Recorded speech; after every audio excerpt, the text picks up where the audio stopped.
বন্ধুরা, আমি একটা নতুন রেসিপি নিয়ে চলে এসেছি। এ দেখো বেসন, আর এখানে আছে খাসির চর্বি।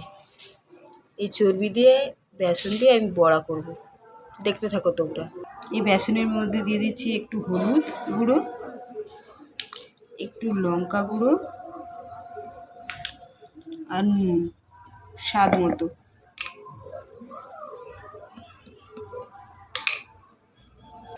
বন্ধুরা, আমি এটার মধ্যে একটা কাঁচা লঙ্কাও কুচিয়ে দিয়েছি। বেশি লঙ্কা দিলাম না, কেন ওরা বাচ্চারাও খাবে তো, তার জন্য। এবার এই বেসনটা আমি গুলে নেবো।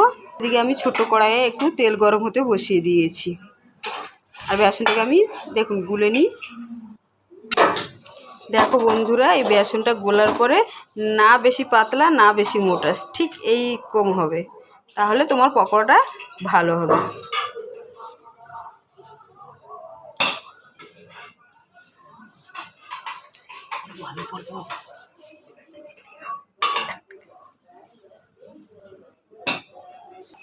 বন্ধুরা দেখো, আমি বেসনের মধ্যে দিয়ে চর্বিগুলোকে এইভাবে ছেড়ে দিয়েছি। এবার আমি লাল লাল করে ভেজে নেব। দেখো বন্ধুরা, ভাজার পরে এমনি লাল লাল করে ভেজে নেবে, আর ডাল ভাতের সঙ্গে সবাইকে পরিবেশন করবে।